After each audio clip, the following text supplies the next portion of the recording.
¿Cómo están? Buenas noches. Buenas noches, doctora. Doctora,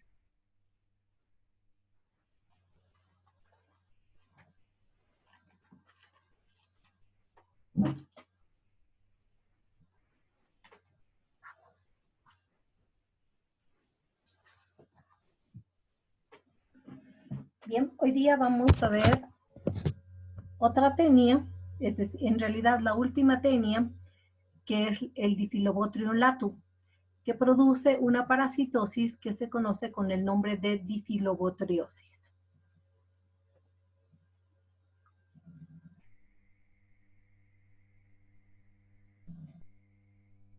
Entonces, si nosotros definimos qué es la difilobotriosis, pues va a ser una infección parasitaria producida por un céstodo, como les decía, que pertenece al género Diphyllobothrium. ¿Ya? Los parásitos adultos de este Diphyllobothrium se desarrollan tanto en mamíferos como en aves, y los estadios juveniles, o sea, los estadios larvales, se pueden desarrollar en copépodos y peces. Por lo tanto, tenemos un hospedero definitivo y dos hospederos intermediarios. El hospedero definitivo va a ser el hombre, otros mamíferos o aves, y los hospederos intermediarios vamos a tener dos. O sea, primero los copépodos, que es el primer hospedero intermediario, y los peces, que vienen siendo el segundo hospedero intermediario, donde vamos a encontrar a las larvas. La difilobotriosis humana se refiere a una infección por la presencia de parásitos adultos a nivel del intestino delgado.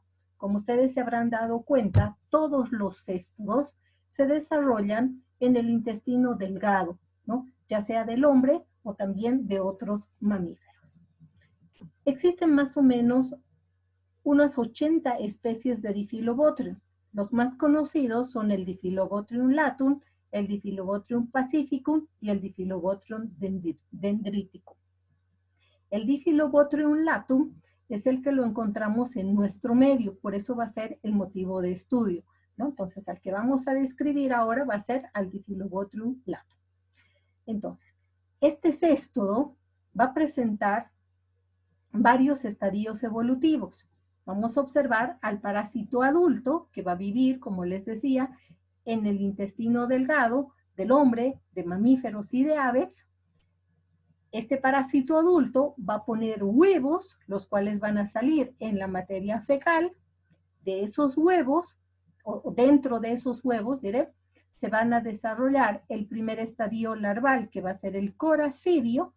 Este coracidio va a salir del huevo, ¿ya? Y cuando esté como coracidio, va a aparecer un copépodo, se lo va a comer a ese coracidio, y dentro de ese copépodo se va a transformar en un procercoide. Entonces, este procercoide lo tenemos viviendo dentro del copépodo. Viene un pez, se lo come al copépodo, y dentro del pez, este procercoide continúa su desarrollo hasta convertirse en un plerocercoide. Entonces, la forma infectante de la difilobotriosis es el plerocercoide. ¿Cuál creen que sería el mecanismo de transmisión o el mecanismo de infección? ¿Qué vamos a comer? ¿Dónde está este plerocercoide? ¿Los peces? En los peces. Entonces, ¿cuál será el mecanismo de transmisión? A través de los alimentos. No, pero ¿de qué alimento? ¿De una manzana? De los peces. Eso. Entonces, cuando comes peces, ¿cuál es el mecanismo de transmisión?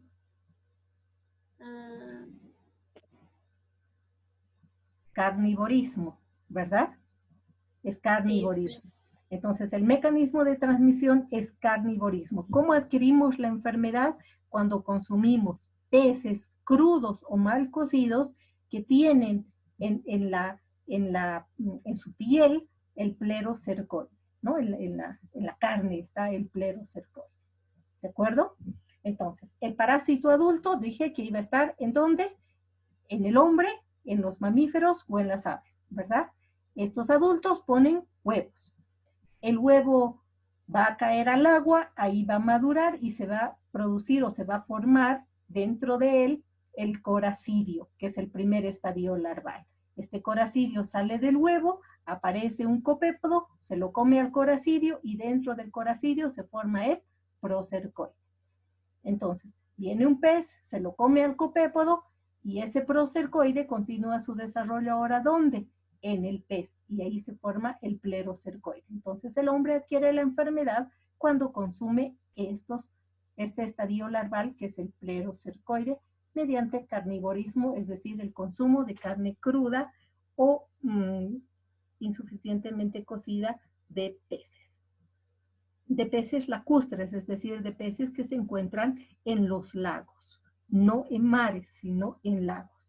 Entonces, principalmente aquí podría ser el salmón, podría ser la trucha, el pejerrey, esos que crecen en lagos. Esos peces son los que pueden tener al estadio larval en la piel.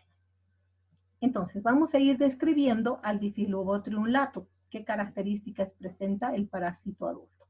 Como les dije, este parásito adulto va a vivir, o sea, su hábitat del parásito adulto es el intestino del hombre, de otros mamíferos como perros, gatos y también de algunas aves.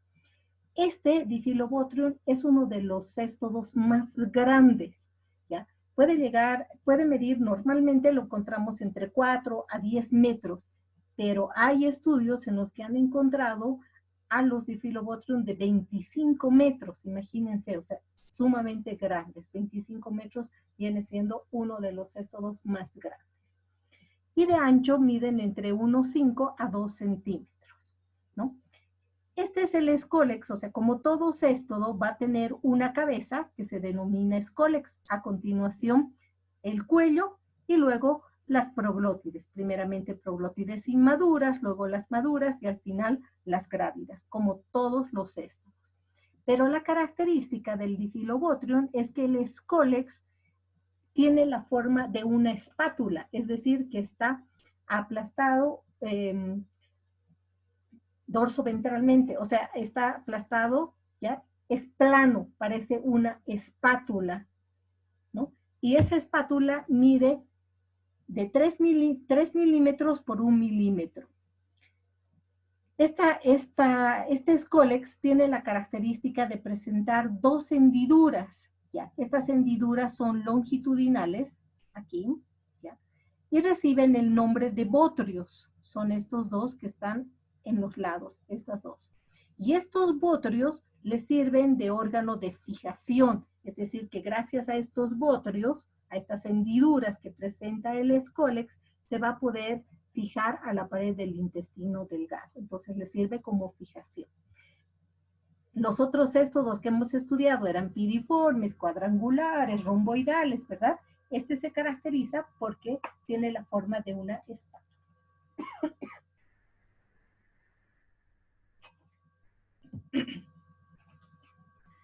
Bien. A continuación, miren, aquí tenemos, es así, o sea, son enormes, así se los puede observar cuando salen íntegros del intestino, ¿no? Ahí podemos observar, y esa característica tiene el Diphyllobothrium, que presenta esto acá en el centro, que no presentan los otros céstodos en toda la estróbila. Les dije que a continuación del escólex se encuentra el cuello, que tiene más o menos 1 centímetro de longitud, y posteriormente están estas proglótides, y también vamos a observar proglótides inmaduras, maduras y grávidas. Dependiendo del tamaño de la tenia, puede contener entre 2.000 a 4.000 proglótides. Los huevos, aquí tenemos un huevito, ¿ya? Miden más o menos entre 50 a 70 micrómetros.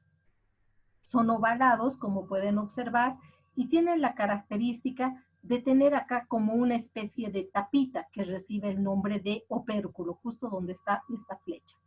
Entonces, ¿qué sucede? Este opérculo se abre, estos huevos no tienen la característica de eclosionar, de romperse para dejar libre al estadio larval. Este huevo no se rompe. Lo que pasa es que este opérculo, que es como les decía, como una tapita, se abre para dejar que la larva que está en el interior pueda salir. ¿no? Entonces, esa característica. Entonces, son huevos que nosotros llamamos huevos operculados. Y no solamente este huevo de tenia tiene, sino también los huevos de los tremátodos. Entonces, tienen esa característica de ser operculados y que lo que hacen es abrirse para dejar libre al estadio larval. Cuando estos huevos son eliminados o son puestos por estos parásitos adultos que son hermafroditas, estos huevos, como observan acá, son huevos no embrionados, ¿no? Entonces, son como huevos inmaduros. No hay todavía la formación del embrión acá, no se ha formado, salen así. Y para que se forme aquí, se produzca la embriogénesis, este huevo tiene que caer al agua. Y cuando cae al agua, recién se empieza a formar en el interior la larva. Aquí podemos observar las proglótides. Estas son proglótides inmaduras que tienen esa característica de observar esto en la parte central, ¿ya? Pero no observamos acá, no hay la presencia de huevos. Aquí sí, estas son proglótides maduras, ¿ya? Y las proglótides maduras tienen la característica de ser más anchas que altas, como pueden observar. En realidad, no solamente las maduras, sino todas las proglótides, tanto inmaduras, maduras como grávidas, del Diphyllobothrium tienen esa característica de ser trapezoidales, es decir, que son más anchas que altas, como podemos observar en las diferentes figuras que vemos acá. Entonces, estas vienen siendo las proglótides inmaduras y estas vienen siendo las proglótides maduras, ¿no? Entonces, el útero de estas que se encuentran en las proglótides maduras tienen la forma de una roseta, como podemos observar en esta figura, ¿no? Entonces, es una proglótide madura, ¿ya? Que va a tener en el interior, en la parte central, ya el útero en forma de roseta. Luego tiene un poro genital que está situado en la superficie medioventral y además presenta testículos, que son varios, que se encuentran en esta porción. ¿Ya? Acá son los testículos. Se presentan como folículos pequeños que se encuentran en los campos laterales de cada proglótide. Entonces los vamos a ver aquí y aquí. Aquí, esto que estamos viendo acá, el mayor aumento es lo que se observa aquí, ¿no? En este sector, acá. Entonces, vamos a observar un ovario bilobulado que está situado ventralmente en la parte posterior de la proglótide. Este viene siendo el ovario, ahí está bilobulado. Aquí tenemos uno y aquí tenemos otro. Y esto que está por encima es esto aumentado de tamaño que viene siendo el útero, ¿no? Que se encuentra por encima del ovario. Entonces, ahí podemos ver. Esas son las características que van a presentar las proglótides inmaduras. Y las grávidas son las que se encuentran al final del cuerpo de la tenia y se pueden desprender solas o se pueden desprender en pequeños trozos, es decir, observar pequeños trozos de estróbilas que pueden contener entre 4 a 5 proglótides grávidas. Aquí tenemos otra figura, ahí miren, esa es la característica que les decía de presentar esta porción siempre más oscura, que es lo que nos permite diferenciar del resto de las tenias, que no se ven así. Vamos a ver en el laboratorio, para que ustedes diferencien de las tenias, las proglótides inmaduras, las maduras y las grávidas.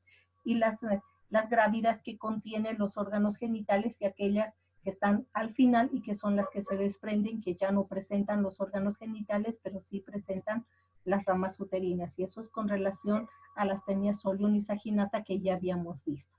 Diphyllobothrium, lastimosamente no tenemos para mostrarles en el laboratorio, por eso acá hay varias figuras para que ustedes puedan diferenciar y poder ver esta característica que tienen en la porción central tanto los ovarios, los testículos a los lados y el útero por encima del ovario, ¿no? Acá, como les decía, el escólex, que es aplanado dorsoventralmente, tiene la forma de una espátula, y los botrios, que están de forma longitudinal, 2 hendiduras que le permiten al parásito adherirse a la mucosa del intestino.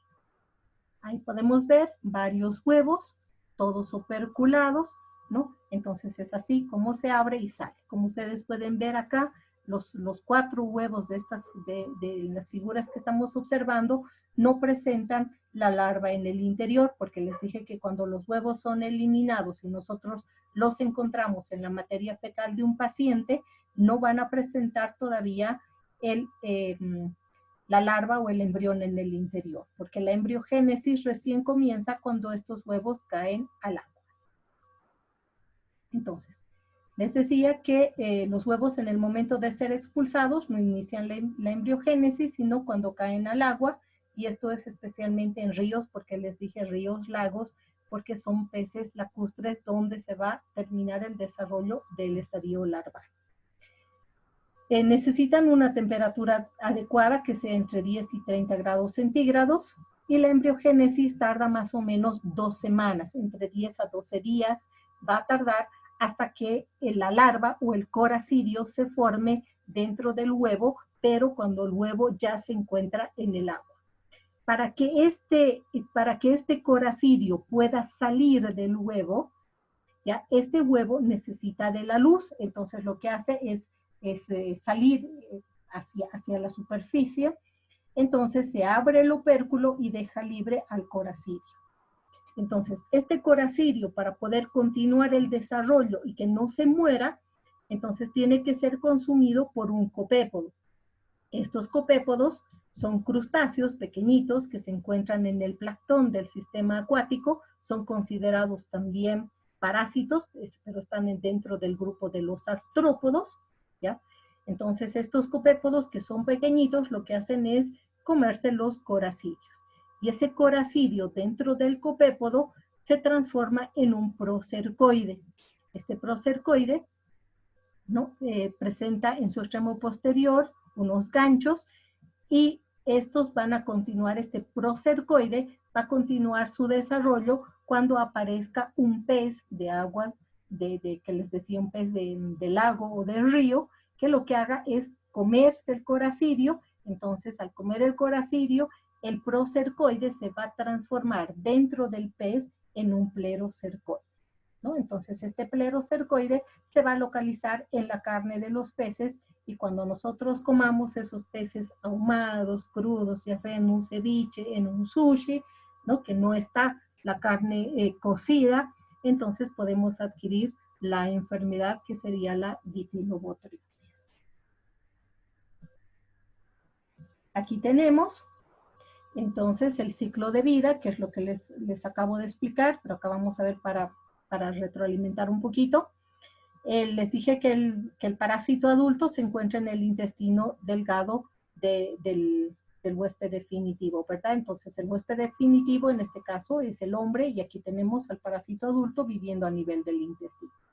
Entonces, este parásito adulto se van a desprender de él las proglótides grávidas, y esas proglótides grávidas contienen gran cantidad de huevos, ¿no? Entonces, también se eliminan no solamente las proglótides grávidas, sino también los huevos, y estos huevos necesitan caer al agua, como ustedes pueden observar acá, estas son onditas. Entonces, necesita caer al agua para que se forme en el interior el coracidio, que viene siendo este. La característica del coracidio es que tiene cilios, y gracias a esos cilios se puede mover y puede nadar en el agua, ¿no?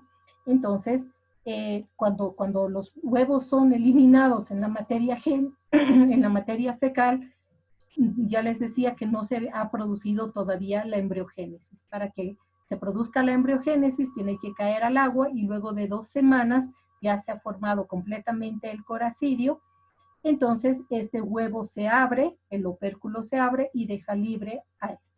Entonces aparece un copépodo, este es el crustáceo, este es el copépodo, que se come al coracidio, y dentro del coracidio se forma el procercoide. Entonces aparece un pez, el pez se lo come al copépodo, y dentro del pez se forma el plerocercoide, que viene siendo la forma infecta. No es lo mismo que tenemos acá, adulto, huevo, el adulto en el hombre, El huevo se elimina en la materia fecal, en el agua se forma el coracidio. Ahí tenemos primer estadio larval que se va a encontrar, que va a salir del huevo. Luego el procercoide, que lo vamos a encontrar en el copépodo, y el plerocercoide que se encuentra en los peces. Entonces tenemos un hospedero definitivo que es el hombre, el primer hospedero intermediario que es un copépodo y el segundo hospedero intermediario que vienen siendo los peces. No sé si tienen alguna duda o pregunta hasta acá.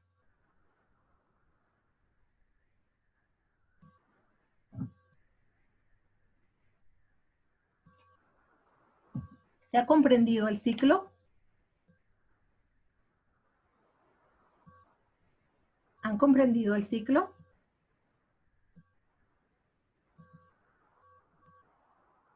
Doctora, ¿podría repetir una vez más la última parte, por favor? ¿Del ciclo? Sí, por favor. Ya. Entonces les decía que el parásito adulto, ya, el parásito adulto se encuentra viviendo en el intestino delgado del hombre, ¿no? Puede también vivir en el intestino delgado de mamíferos y de aves, pero vamos a nosotros explicar lo que sucede en el hombre. Entonces, este parásito adulto está viviendo en el intestino y este puede eliminar tanto los huevos como las proglótides grávidas, ¿no? Las proglótides grávidas van a contener gran cantidad de huevos.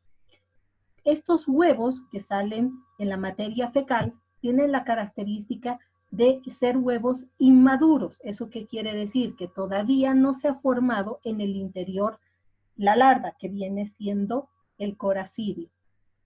Entonces, para que se forme aquí el coracidio, este huevo tiene que caer al agua. Entonces, empieza la embriogénesis, ¿no? Entonces, es la formación del embrión, ¿no? Eso se denomina embriogénesis, formación del embrión.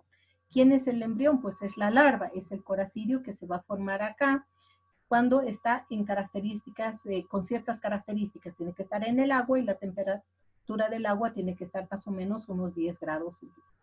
Entonces, después de 2 semanas, ya se ha formado completamente la larvita en el interior del huevo. ¿Y qué es lo que hace este huevo?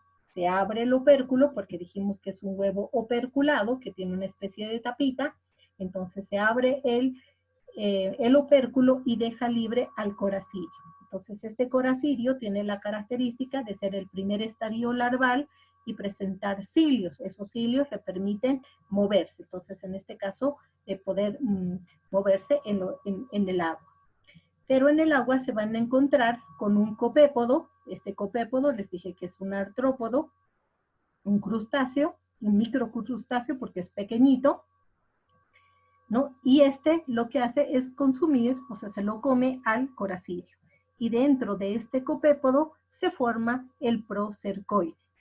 Aparece un pez y lo que hace el pez es alimentarse de este copépodo. Entonces se lo come al copépodo. ¿Y qué pasa con el procercoide? Dentro del pez se transforma en un plerocercoide. Entonces, ¿cuál es la forma infectante para el huésped? El consumo de la carne cruda, ahumada o mal cocida de estos peces que tienen en la carne la forma infectante que viene siendo el plerocercoide. Una vez que ingrese a través de la boca, entonces este se va a desarrollar en un parásito adulto y ese es el ciclo que sigue. Entonces estamos hablando de un ciclo heteroxénico que tiene un hospedero definitivo que es el hombre y 2 hospederos intermediarios. El primer hospedero intermediario que es el copépodo y el segundo hospedero intermediario que son los peces. Ahora sí. Sí, doctora, mejor. Muy bien. ¿No? Entonces lo propio puede suceder en los osos, ¿no? Que van a ser considerados reservorios porque no van a presentar sintomatología. Acuérdense que los osos se alimentan de peces crudos, ¿verdad? Entonces lo mismo sucede. Él consume un pez crudo donde se encuentran los plerocercoides y esos plerocercoides se transforman en un parásito adulto en el intestino de los cerdos. Va a suceder exactamente lo mismo. En cuanto a la patología, tenemos una acción tóxico-alérgica que va a ejercer el parásito sobre el huésped. Uno, porque el parásito se está alimentando, tenemos la acción exfoliatriz que succiona nutrientes de nuestro organismo, como ser azúcares, aminoácidos, vitaminas y principalmente vitamina B12. Y lo que hace también es eliminar los productos de desecho. Entonces, esos productos de desecho que dejan en el huésped ocasionan en este una acción tóxico-alérgica, pero no solamente con los productos de desecho, sino también con ciertas sustancias tóxicas que elimina el parásito en el huésped. Entonces, estas sustancias, estos productos de desecho del metabolismo, lo que hacen es producir una inflamación a nivel del intestino delgado, ¿no? Que se manifiesta obviamente por la presencia del parásito adulto, porque este parásito adulto es el que está sustrayendo nutrientes y eliminando productos de su metabolismo, ¿verdad? Luego tenemos, les decía que en la acción exfoliatriz, sabemos que la acción exfoliatriz es la sustracción de nutrientes por parte del parásito del huésped. Entonces sustrae azúcares, sustrae aminoácidos y les decía que principalmente tiene la característica de sustraer la vitamina B12 que se encuentra en el lumen del intestino del hombre. Entonces, ¿qué va a pasar cuando sustrae esta vitamina B12? Pues al huésped, al paciente que tiene en su interior al parásito adulto de Diphyllobotrium, le va a dar una anemia de tipo megaloblástica. ¿Por qué es una anemia megaloblástica? Porque va a haber una deficiencia de la vitamina B12, ¿no? Y si esta anemia no es tratada oportunamente, puede comprometer tanto al sistema nervioso central como al sistema nervioso periférico, ¿no? Entonces sabemos, para recordar un poquito cuál sería el daño que va a producir este parásito, recordemos que la vitamina B12 es esencial para la síntesis del adenosindifosfato, que es el ADP, ¿verdad? Que actúa a nivel de la médula ósea, y lo que hace a nivel de la médula ósea es que exista la maduración de las células precursoras de las diferentes series hemáticas, es decir, de glóbulos rojos, de glóbulos blancos y de plaquetas. Entonces, ¿qué pasa si no hay vitamina B12? Entonces, no hay maduración de rojos, no hay maduración de blancos ni de plaquetas, entonces el paciente va a presentar anemia por disminución de los glóbulos rojos, leucopenia por disminución de los glóbulos blancos y una trombocitopenia por la disminución de las plaquetas. Y cuando un paciente presenta la disminución de los tres, se dice que ese paciente tiene una pancitopenia, y eso es grave porque no solamente se está disminuyendo una de las series, sino se están disminuyendo las tres, ¿no? Entonces eso es bastante peligroso, especialmente cuando hay una disminución de las plaquetas. Entonces el paciente va a empezar a tener sangrados gingivales, sangrados nasales, y ya tiene anemia, y con el sangrado está perdiendo mayor cantidad de glóbulos rojos. Entonces el cuadro del paciente se agrava y eso es lo peligroso. Entonces la principal patología acá sería la pérdida de la vitamina B12, ya que el parásito se va a alimentar de esta vitamina, y además lo que hace es no solamente absorber la vitamina B12, sino lo que hace es que evita que la vitamina B12 se una al factor intrínseco, porque para que esta vitamina sea absorbida a nivel del jugo gástrico, sea absorbida, perdón, a nivel del intestino delgado, debe unirse a una proteína transportadora. Entonces, lo que hace el Diphyllobotrium latum no solamente es consumir vitamina B12, sino evitar que esta vitamina B12 se una a la proteína transportadora y por lo tanto no es consumida por el huésped, porque si no está unida a la proteína transportadora, no va a ser absorbida por el huésped. Entonces, eso es lo que va a suceder, ¿no? Se alimenta de la vitamina B12 y aparte evita que se una a la proteína transportadora para que sea absorbida a nivel del intestino delgado por el paciente. Y esa es la principal patología que observamos en esta parasitosis. En cuanto a la sintomatología, el 50% de los pacientes van a ser asintomáticos. ¿Cuál va a ser la primera sospecha diagnóstica? Va a ser cuando se elimine un trozo de estróbila. Les dije que que generalmente no se elimina solo la proglótide, sino más bien se eliminan trozos de estróbila que conformadas obviamente por proglótides grávidas, ¿no? Ahora, ¿qué síntomas va a presentar el paciente asociados a la eliminación de estos trozos de estróbila? Pues van a ser baja de peso, la dinamia, la anorexia y las ansias de comer sal, que es la principal característica que hace sospechar de una difilobotriosis. A esto, las ansias de comer sal, ¿a qué me refiero? El paciente no es que coma la comida salada, sino que quiere comer sal purita. Entonces, el paciente está colocándose sal en la mano, en una cucharillita y comer, o sea, lo que quiere es consumir sal, no importa purita, ¿no? O sea, principalmente así pura, y esa es una característica de el paciente dice, se me antoja la sal, así comérmela. Entonces, eso es algo que nos va a hacer sospechar de un paciente con difilobotriosis, porque normalmente no comemos la sal pura, ¿verdad? Luego pueden haber síntomas digestivos como epigastralgias, asociado también a náuseas matinales, a vómitos, también puede estar asociado a diarreas, ¿no? Algunos síntomas nerviosos como adormecimiento de las extremidades por la falta de la vitamina B12 que se va a presentar.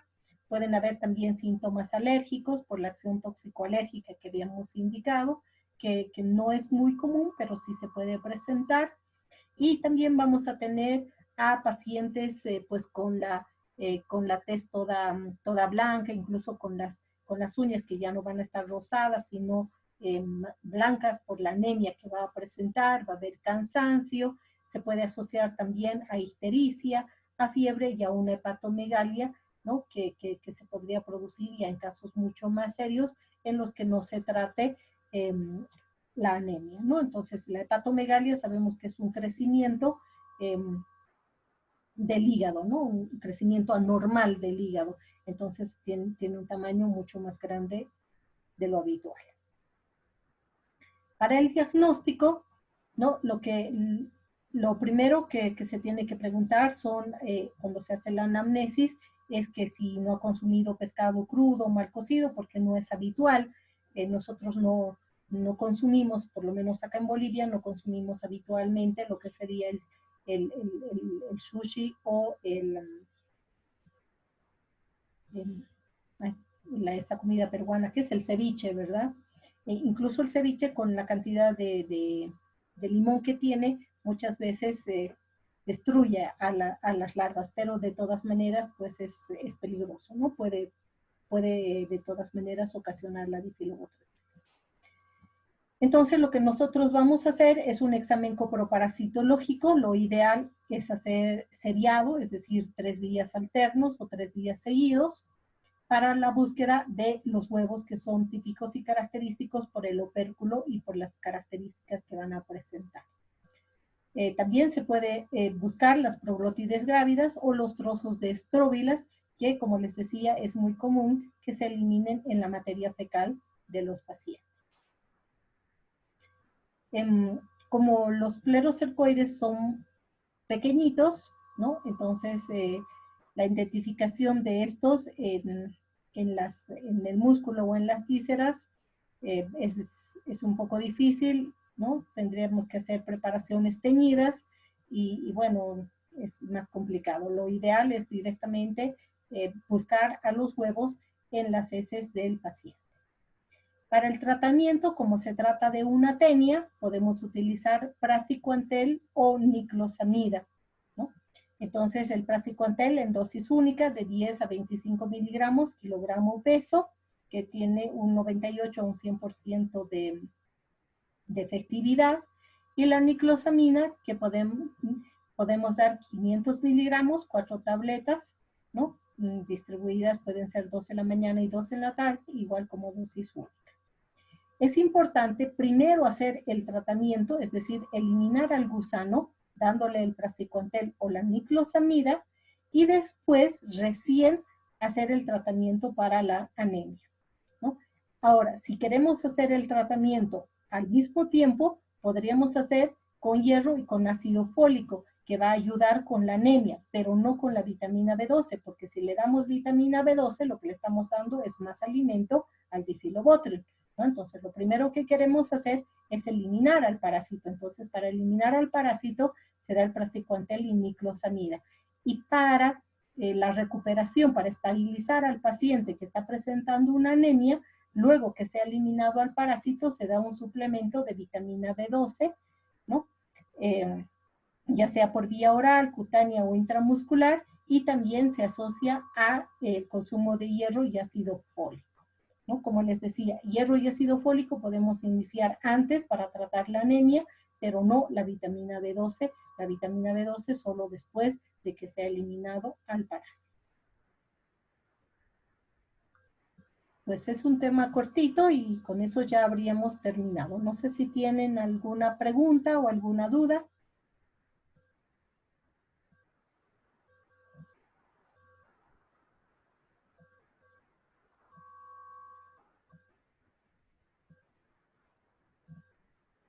¿No tienen dudas?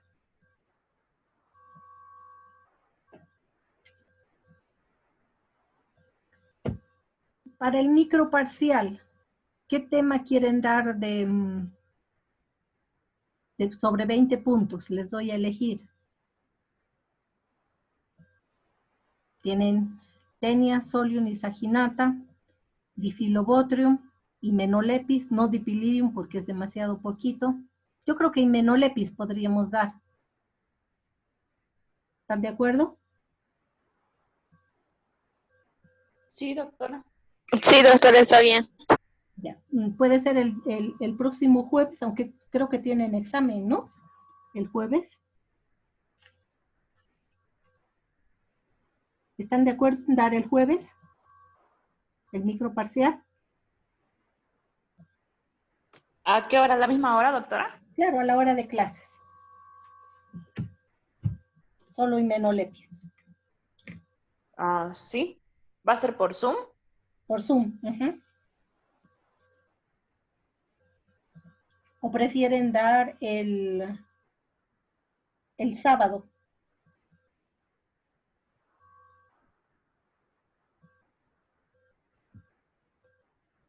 El día de clases, yo creo, porque es un solo tema.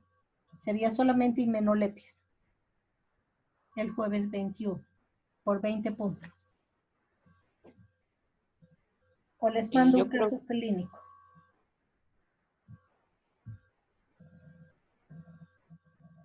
No sé qué dicen los demás.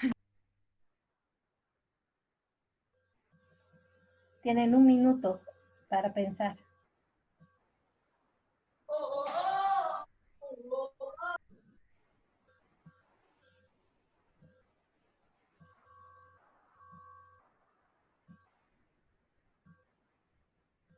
Jóvenes. Doctora, sobre las preguntas por mediante Zoom, ¿nos va a hacer preguntas y le vamos a responder? Sí. ¿Cómo ha sido el primer parcial? Igualito. Solo Está bien, doctora. Yo estoy de acuerdo. ¿Sí? Entonces el jueves, en la hora de clases, el microparcial. Por 20 puntos, solo himenolepis. Estudien para que puedan tener buen puntaje. Es un solo tema, es fácil. Ya, doctora, está bien. ¿De acuerdo? Ahora, por favor, escuchemos la lista. Paola. Josabeth, ya la he visto. Kelly. María Jesús. Presente, licenciada. Arlette.